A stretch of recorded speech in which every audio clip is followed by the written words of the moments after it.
सो परमेश्वर के पाक पवित्र नाम की तारीफ हो कि हम सब खुदावंद खुदा की हजूरी में हैं। तो जैसे हमने बीते शनिवार जो सुना था कि सच्ची कलीसिया की पहचान, जो सच्चा धर्म है, सच्ची कलीसिया है, उसकी पहचान, तो उसके बीच में, सच्ची कलीसिया के बीच में जो गुण हैं उनके बारे में हम देख रहे थे। तो जैसे पहले गुण के बारे में हमने देखा था कि सच्ची कलीसिया के अंदर क्या होता है, प्रेम। वो प्रेम बेशक ये सभी लोगों के अंदर वो प्रेम का बल नहीं होता, लेकिन फिर भी ऐसे लोग भी हैं जो ये कह सकते हैं, जैसा क्रंथियाँ के बीच में लिखा है, दूसरा क्रंथियाँ 10 बाब उसकी 3री और 4थी आयत। ਅਸੀਂ ਭਾਵੇਂ ਸਰੀਰ ਵਿੱਚ ਚੱਲਦੇ ਹਾਂ ਪਰ ਸਰੀਰ ਦੇ ਅਨੁਸਾਰ ਯੁੱਧ ਨਹੀਂ ਕਰਦੇ, ਇਸ ਲਈ ਜੋ ਸਾਡੇ ਯੁੱਧ ਦੇ ਸ਼ਸਤਰ ਸਰੀਰਕ ਨਹੀਂ ਸਗੋਂ ਪਰਮੇਸ਼ਰ ਦੇ ਭਾਣੇ ਕਿੱਲਿਆਂ ਦੇ ਢਾਹ ਦੇਣ ਲਈ ਡਾਢੇ ਤਕੜੇ ਹਨ। क्योंकि यद्यपि हम शरीर में चलते फिरते हैं तो भी शरीर के अनुसार नहीं लड़ते। शरीर में चलते फिरते हैं तो शरीर के अनुसार नहीं लड़ते। तो इसका मतलब है कि बहुत सारे लोग, जो मसीह लोग, अभी वो प्रेम नहीं दिखा सके, लेकिन ये भी एक झुंड है, ये कह रहा है कि हम शरीर के अनुसार नहीं लड़ते, कि इनका आपसी प्रेम, एक दूसरे के साथ प्रेम, तो इन जो शरीर के अनुसार लड़ते हैं वो शारीरिक है। जैसे रात भी विश्वानी हो रही थी कि शारीरिकता क्या होती जाए, तो इनके युद्ध के हथियार कौन से हैं? जो लड़ते हैं शारीरिक, और जो नहीं लड़ते उनके पास कौन से हथियार हैं? आत्मिक हथियार, आत्मा के हथियार, शैतान के किले डालने के लिए। फिर पढ़ेंगे, क्योंकि यद्यपि हम शरीर में चलते फिरते हैं तो भी शरीर के अनुसार नहीं लड़ते। यदि हम शरीर में चलते फिरते हैं तो भी हम शरीर के अनुसार नहीं लड़ते। हाँ जी, क्योंकि हमारी लड़ाई के हथियार शारीरिक नहीं, हमारी लड़ाई के हथियार शारीरिक नहीं हैं। इनके पास जो खुदा के प्रेम से भरे होते हैं, इलाही प्रेम से भरे होते हैं, उनके पास लड़ाई के जो हथियार हैं वो शारीरिक नहीं है कि वे एक दूसरे से झगड़ा करते रहें। जो एक दूसरे से झगड़ा करते रहते हैं उनके पास कौन से हथियार हैं? शारीरिक। तो जब तक वो हथियार नहीं फेंकेंगे, आत्मिक हथियारों को कैसे पहनेंगे? कहता कि हमारे पास जो हथियार हैं, हाँ जी, पर गढ़ों को ढा देने के लिए परमेश्वर के द्वारा सामर्थी हैं। इनके पास जो हथियार हैं कौन से हैं? गढ़ों को ढाने के लिए, शैतान के किलों को तोड़ने के लिए समर्थी हथियार, समर्थ से भरे हुए हथियार गढ़ों को ढाने के लिए हैं इनके पास।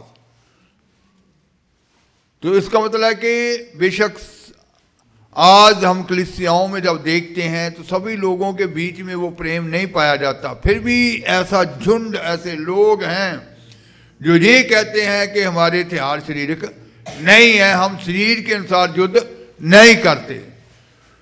तो इनका युद्ध जो है ये आत्मिक युद्ध है, विरोधी सेना से युद्ध है, शैतान के गढ़ों को ढाने के लिए ये युद्ध है। ये इंसानों से कोई भी झगड़ा नहीं करते। तो आज प्रेम का गुण सच्ची कलीसिया के बीच पाया जाना चाहिए। पहला यूहन्ना 4 बाब उसकी 20 और 21 आयत में लिखा है, पढ़ेंगे।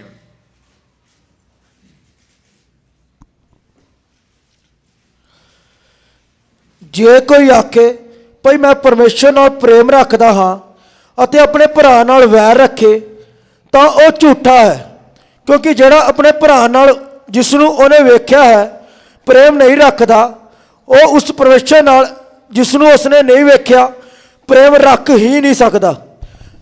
ਅਤੇ ਸਾਨੂੰ ਉਸ ਕੋਲੋਂ ਇਹ ਹੁਕਮ ਮਿਲਿਆ ਹੈ ਭਈ ਜਿਹੜਾ ਪਰਮੇਸ਼ਰ ਨਾਲ ਪ੍ਰੇਮ ਰੱਖਦਾ ਹੈ ਆਪਣੇ ਭਰਾ ਨਾਲ ਵੀ ਪ੍ਰੇਮ ਰੱਖੇ। यदि कोई कहे मैं परमेश्वर से प्रेम रखता हूँ यदि कोई कहता है कि मैं परमेश्वर से प्रेम करता हूं और अपने भाई से बैर रखे अपने भाई से बैर रखे तो वह झूठा है, वह झूठा है। क्योंकि जो अपने भाई से जिसे उसने देखा है प्रेम नहीं रखता जो भाई जिसको उसने देखा है प्रेम नहीं रख सकता, तो वह परमेश्वर से भी जिसे उसने नहीं देखा प्रेम नहीं रख तो सकता। परमेश्वर के साथ भी जिसको उसने कभी देखा ही नहीं है प्रेम कारी नहीं सकता। हाँ जी, उससे हमें यह आज्ञा मिली है कि जो कोई परमेश्वर से प्रेम रखता है वह अपने भाई से भी प्रेम रखे। तो आज लिखा गया कि हमें ये आज्ञा मिली हुई है कि जो कोई परमेश्वर से प्रेम रखता है वो अपने भाई से भी क्या रखे, प्रेम रखे। तो इसका मतलब है कि ये प्रेम का गुण सच्ची कलीसिया के बीच में होना चाहिए। सच्ची कलीसिया की ये पहचान होती है कि उनके अंदर वो मसीह प्रेम होता है, इलाही प्रेम से भरे होते हैं। वो शरीर के अनुसार किसी से लड़ाई झगड़ा नहीं करते, उनके हथियार जो हैं वो शारीरिक नहीं हैं बल्कि वो किलों को उड़ाने वाले हथियार हैं, आत्मक हथियार हैं उनके पास। तो आज प्रेम से भरा हुआ दिल होना चाहिए, प्रेम से भरा हुआ हृदय होना चाहिए कि वो अपने अंदर से उस प्रेम के बल को दिखाएं, हर एक से क्या करें, प्रेम करें। दूसरा बड़ा गुण जो सच्ची कलीसिया के बीच में पाया जाता है वो परमेश्वर के शब्द का, परमेश्वर के वचन का मान करते हैं, बहुत आदर करते हैं कि जो परमेश्वर का ये जो शब्द है, ये जो परमेश्वर का वचन है, इसका बहुत ही वो क्या करते हैं, मान करते हैं। तो इसको समझना है कि कैसे मान करते हैं। यीशु मसीह ने भी सर्वशक्तिमान परमेश्वर के हर शब्द का मान किया, आदर किया। यीशु मसीह ने भी उसके हर वचन का आदर किया, किसी वचन का निरादर नहीं किया। पढ़ेंगे मत्ती की इंजील 19 बाब उसकी 4 आयत से 6 आयत तक। उसने उत्तर दिता कि तुसां ਇਹ नहीं पढ़िया, ਭਾਈ ਜਿਸ ਨੇ ਉਹਨਾਂ ਨੂੰ ਬਣਾਇਆ ਉਹਨੇ ਮੁੱਢੋਂ ਉਹਨਾਂ ਨੂੰ ਨਰ ਅਤੇ ਨਾਰੀ ਬਣਾਇਆ ਅਤੇ ਕਿਹਾ ਜੋ ਇਸ ਲਈ ਮਰਦ ਆਪਣੇ ਮਾਪੇ ਛੱਡ ਕੇ ਆਪਣੀ ਤੀਵੀਂ ਨਾਲ ਮਿਲਿਆ ਰਹੇਗਾ ਅਤੇ ਉਹ ਦੋਵੇਂ ਇੱਕ ਸਰੀਰ ਹੋਣਗੇ। ਸੋ ਹੁਣ ਉਹ ਦੋ ਨਹੀਂ ਬਲਕਿ ਇੱਕੋ ਸਰੀਰ ਹਨ। ਸੋ ਜੋ ਕੁਝ ਪਰਮੇਸ਼ਵਰ ਨੇ ਜੋੜ ਦਿੱਤਾ ਹੈ ਉਹਨੂੰ ਮਨੁੱਖ ਅੱਡ ਨਾ करे। उसने उत्तर दिया, यीशु मसीह ने जो परमेश्वर के शब्द थे उनका आदर किया, उनका मान किया कि जो कुछ परमेश्वर ने कहा, क्या कहा था परमेश्वर ने? हाँ जी, क्या तुमने नहीं पढ़ा क्या तुमने नहीं पढ़ा कि जिसने उन्हें बनाया, जिसने उनको बनाया, उसने आरंभ से नर और नारी उसने बनाकर शुरू से उनको नर और नारी बनाया है। और कहा, इस कारण मनुष्य अपने और माता से। यीशु मसीह परमेश्वर के शब्दों का, परमेश्वर के वचन का कितना आदर कर रहे हैं। कह रहे हैं कि उसने कहा कि मनुष्य अपने मापे छड़ के अपनी तीवी से क्या करेगा, मिला रहेगा और वह दोनों एक तन होंगे। वह दोनों एक शरीर होंगे। अतः वह अब दो नहीं परंतु एक तन है। वह दो नहीं बल्कि एक तन है, एक शरीर है।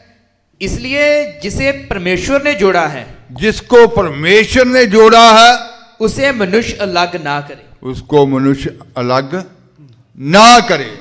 तो इसका मतलब है कि यीशु मसीह यहाँ परमेश्वर के शब्द का, वचन का क्या कर रहे हैं कि आदर कर रहे हैं कि जो खुदा ने कहा।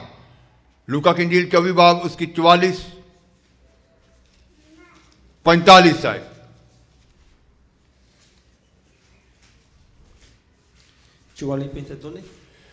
लूका की इंजील 24 बाब 44-45।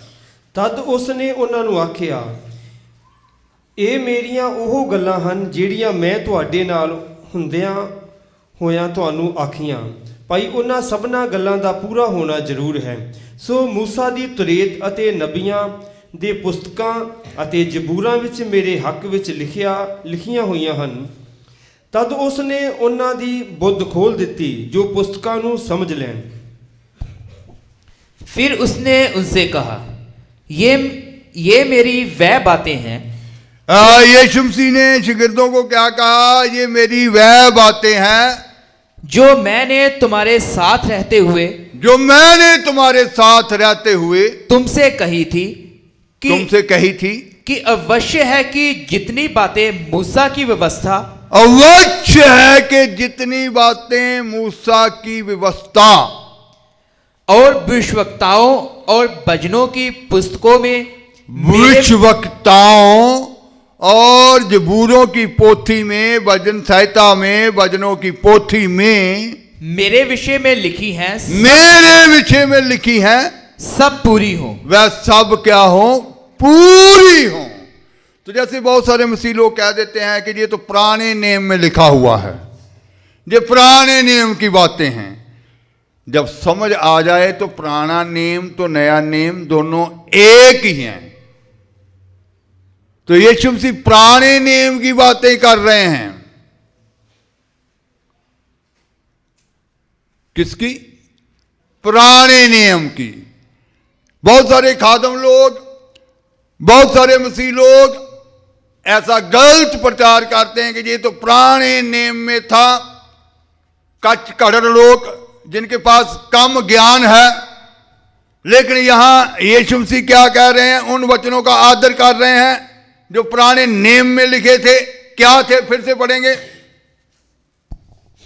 फिर उसने उनसे कहा, ये मेरी वह बातें हैं ये मेरी वह बातें हैं जो मैंने तुम्हारे साथ रहते हुए तुमसे कही थी, जो मैंने तुम्हारे साथ रहते हुए तुमसे कही थी कि अवश्य है कि जितनी बातें मूसा की व्यवस्था जितनी बातें मूसा की व्यवस्था और भविष्यवक्ताओं और नबियों के द्वारा कही गई और भजनों की पुस्तकों में भजनों की पुस्तकों के बीच में मेरे बारे में कही गई हैं, सब पूरी हो। सब की सब क्या हो? पूरी हो। यीशु मसीह ने अपनी जान की परवाह नहीं की, बल्कि उन बातों को अपने जीवन में क्या होने दिया? पूरा होने दिया। और पढ़ेंगे मत्ती की, हाँ जी, 45 पूरा कर लेंगे। तब उसने पवित्र शास्त्र बूझने के लिए उनकी समझ खोल दी।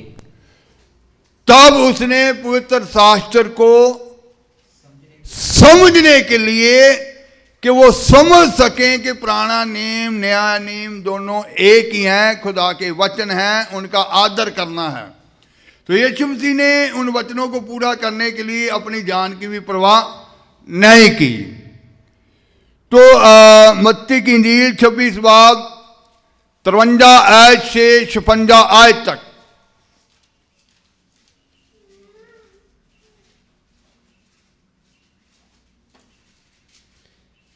ਕੀ ਤੂੰ ਇਹ ਸਮਝਦਾ ਹੈ ਜੋ ਮੈਂ ਆਪਣੇ ਪਿਤਾ ਕੋਲੋਂ ਬੇਨਤੀ ਨਹੀਂ ਕਰ ਸਕਦਾ ਅਤੇ ਉਹ ਹੁਣੇ ਦੂਤਾਂ ਦੀਆਂ 12 ਫੌਜਾਂ ਤੋਂ ਵਧੇਕ ਮੇਰੇ ਕੋਲ ਹਾਜ਼ਰ ਨਾ ਕਰੇਗਾ? ਫਿਰ ਉਹ ਲਿਖਤਾਂ ਭਾਈ ਅਜਿਹਾ ਹੋਣਾ ਜ਼ਰੂਰ ਹੈ ਕਿਉਂਕਿ ਪੂਰੀਆਂ ਹੁੰਦੀਆਂ। 53 से 56। ਉਸੇ ਵੇਲੇ ਯਿਸੂ ਨੇ ਉਸ ਭੀੜ ਨੂੰ ਆਖਿਆ, ਤਲਵਾਰਾਂ ਅਤੇ ਡਾਂਗਾਂ ਫੜੀ ਕੀ ਤੁਸੀਂ ਮੈਨੂੰ ਡਾਕੂ ਵਾਂਗੂ ਫੜਨ ਨੂੰ ਨਿਕਲੇ ਹੋ? ਮੈਂ ਰੋਜ਼ ਹੈਕਲ ਵਿੱਚ ਬੈਠ ਕੇ ਉਪਦੇਸ਼ ਦਿੰਦਾ ਸਾਂ ਅਤੇ ਤੁਸਾਂ ਮੈਨੂੰ ਨਾ ਫੜਿਆ, ਪਰ ਇਹ ਸਭੋ ਕੁਝ ਇਸ ਲਈ ਹੋਇਆ ਜੋ ਨਬੀਆਂ ਦੀਆਂ ਲਿਖਤਾਂ ਪੂਰੀਆਂ ਹੋਣ। ਤਦ ਸਾਰੇ ਚੇਲੇ ਉਹਨੂੰ ਛੱਡ ਕੇ ਭੱਜ ਗਏ। क्या तू नहीं जानता कि मैं अपने पिता से विनती कर सकता हूं और वह स्वर्गदूतों की 12 पलटन से तो अधिक? यीशु मसीह ने अपनी जान की परवाह नहीं की कि वो खुदा के वचनों का क्या करेगा? आदर करेगा। जो जो वचन पुराने नियम में मूसा के द्वारा, उन नबियों के द्वारा, वचन संहिता के बीच में यीशु मसीह के लिए जो जो वचन लिखे हैं उनका पूरा होना क्या है? ज़रूरी है। उन एक एक शब्द का आदर किया, किसी भी वचन का निरादर नहीं किया गया। तो लिखा गया कि क्या तू नहीं जानता कि मैं मैं अपने पिता से विनती कर सकता हूं और वह स्वर्गदूतों की 12 पलटन से अधिक मेरे पास अभी उपस्थित मैं रखेगा। अपने पिता से विनती कर सकता हूं कि वो स्वर्गदूतों की 12 पलटनों से अधिक मेरे पास अभी उपस्थित कर देगा। मेरे सहायता के लिए मेरे पास अभी हाजिर कर सकता है। परंतु पवित्र शास्त्र की वह बातें कि ऐसा क्योंकि ही हो, पतरस ने क्या किया था, अपनी तलवार निकाली और एक सिपाही का कान क्या कर दिया था, काट दिया था।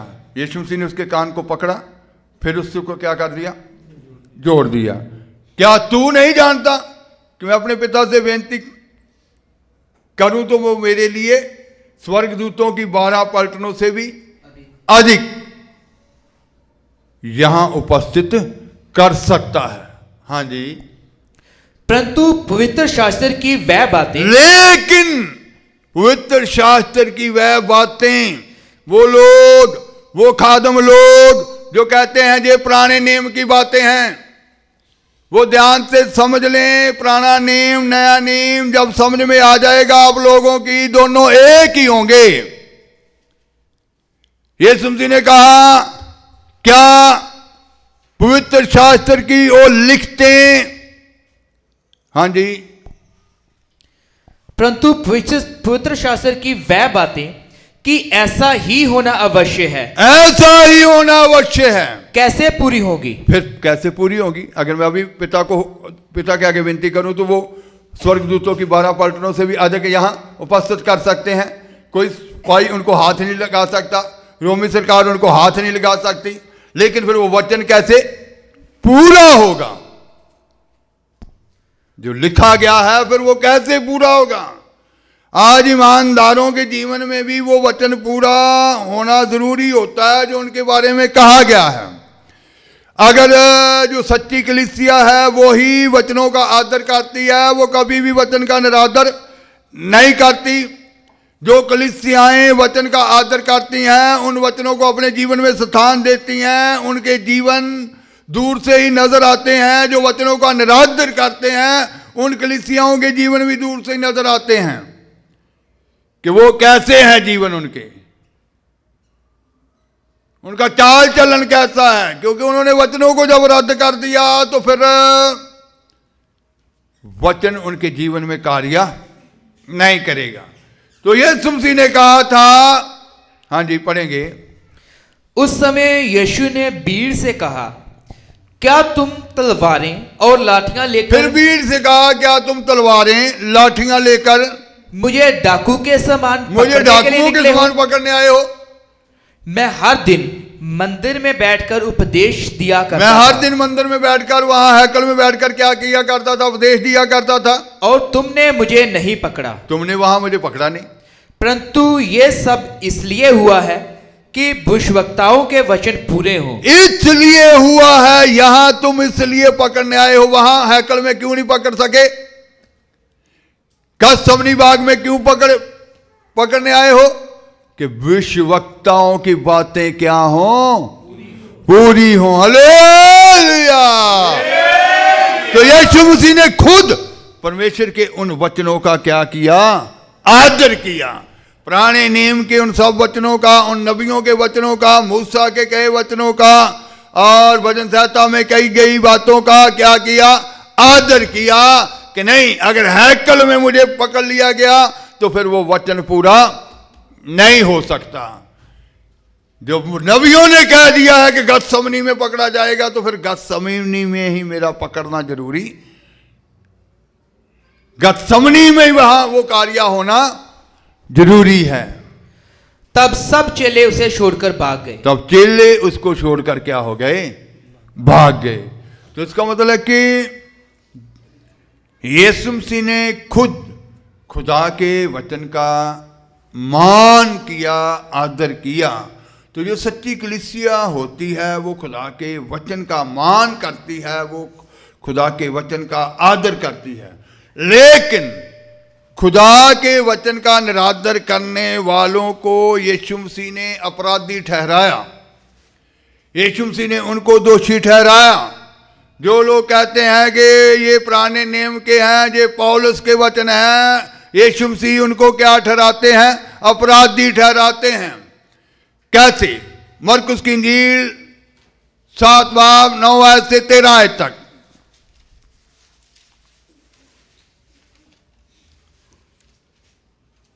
सतदी 9 आयत से 13 आयत तक। ਅਤੇ 7 बाब 9 से 13 तक। ਅਤੇ ਉਸ ਨੇ ਉਹਨਾਂ ਨੂੰ ਆਖਿਆ, ਤੁਸੀਂ ਪਰਮੇਸ਼ਵਰ ਦੇ ਹੁਕਮ ਨੂੰ ਚੰਗੀ ਤਰ੍ਹਾਂ ਟਾਲ ਦਿੰਦੇ ਹੋ ਤਾਂ ਜੋ ਆਪਣੀ ਰੀਤ ਨੂੰ ਕਾਇਮ ਰੱਖੋ, ਕਿਉਂਕਿ ਮੂਸਾ ਨੇ ਕਿਹਾ ਕਿ ਆਪਣੇ ਪਿਤਾ ਅਤੇ ਆਪਣੀ ਮਾਤਾ ਦਾ ਆਦਰ ਕਰ, ਅਤੇ ਜਿਹੜਾ ਪਿਤਾ ਜਾਂ ਮਾਤਾ ਨੂੰ ਮੰਦਾ ਬੋਲੇ ਉਹ ਜਾਨੋਂ ਮਾਰਿਆ ਜਾਵੇ।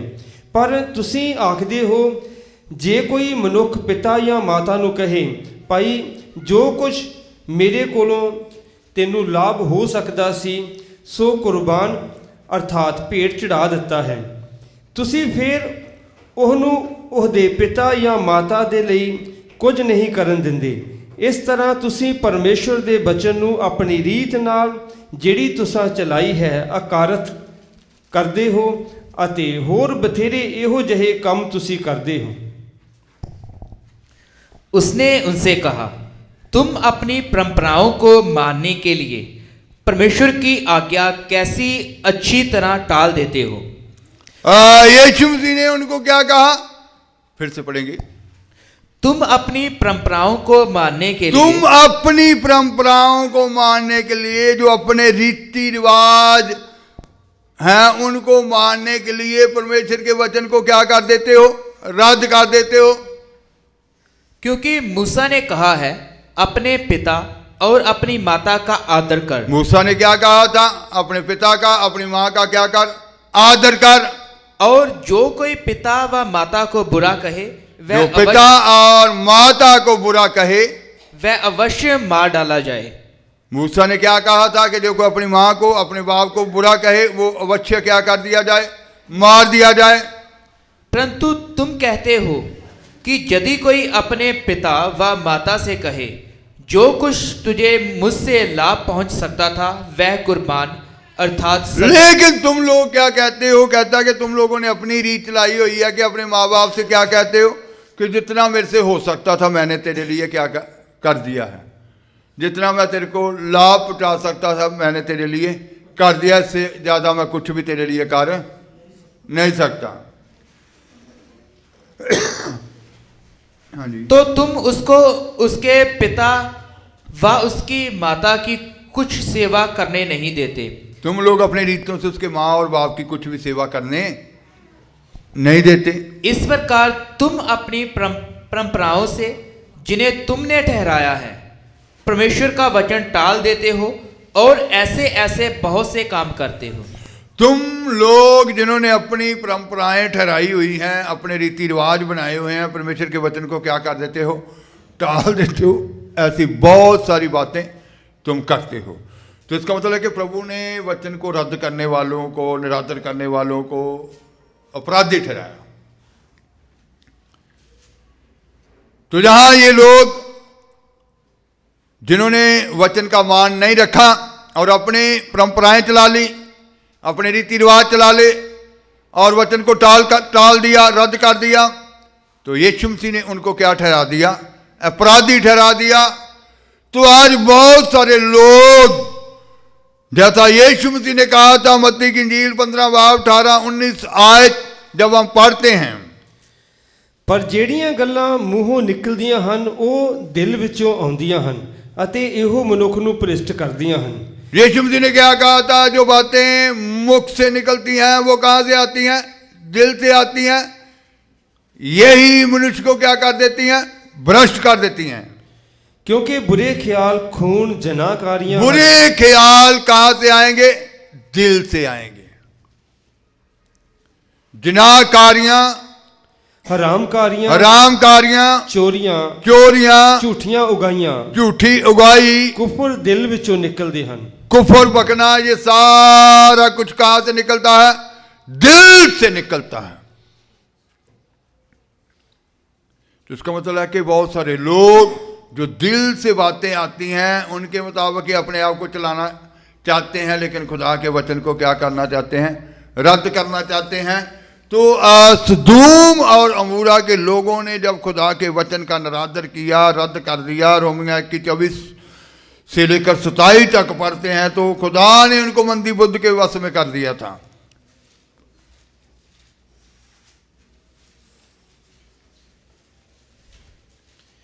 ਇਸ ਕਾਰਨ ਪਰਮੇਸ਼ਰ ਨੇ ਉਹਨਾਂ ਨੂੰ ਉਹਨਾਂ ਦੇ ਮਨਾਂ ਦੇ ਬੁਰੇ ਵਿਸ਼ਿਆਂ ਵਿੱਚ ਗੰਦਮੰਦ ਦੇ ਵਸ ਕਰ ਦਿੱਤਾ।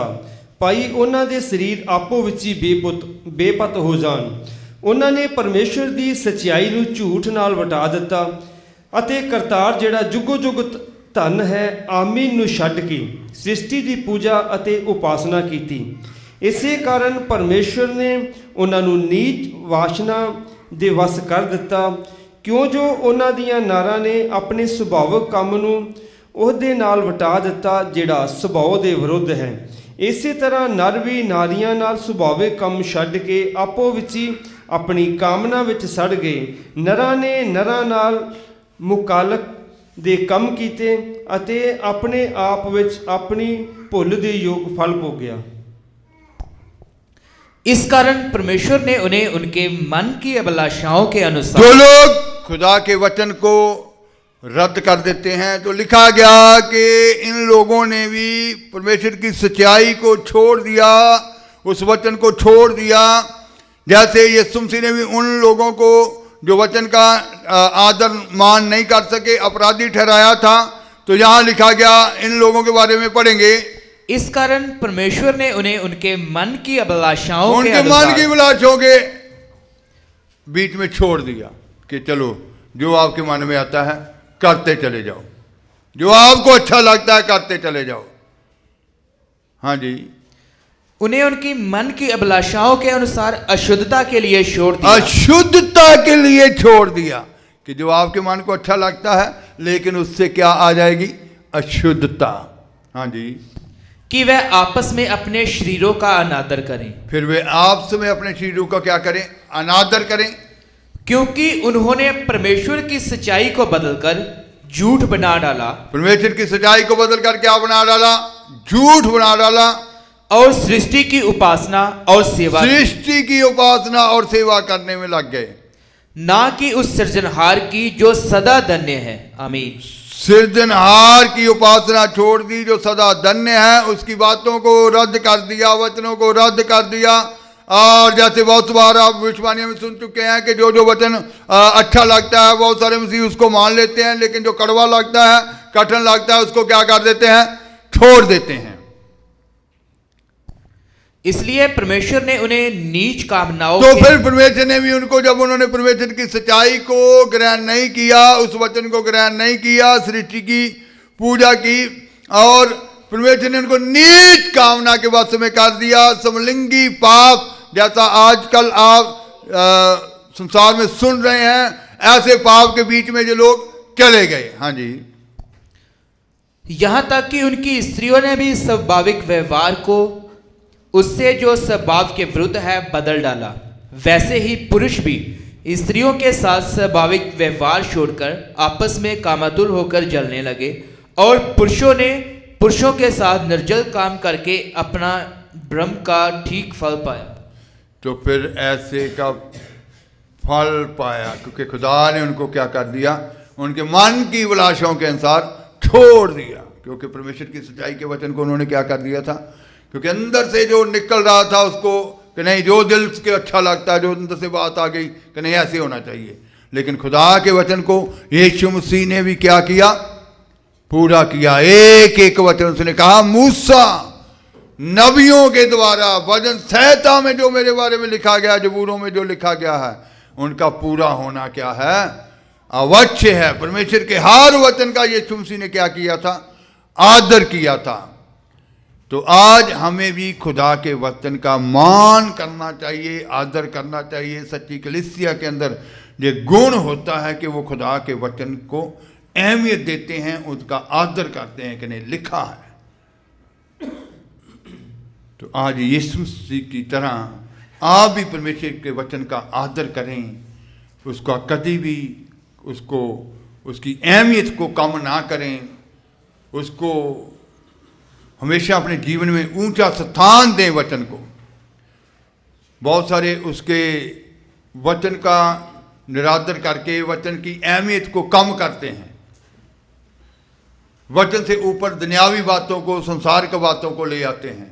तो वचन की अहमियत कभी भी कम होने नहीं देनी चाहिए, वचन को ऊपर रखना चाहिए हर बात से।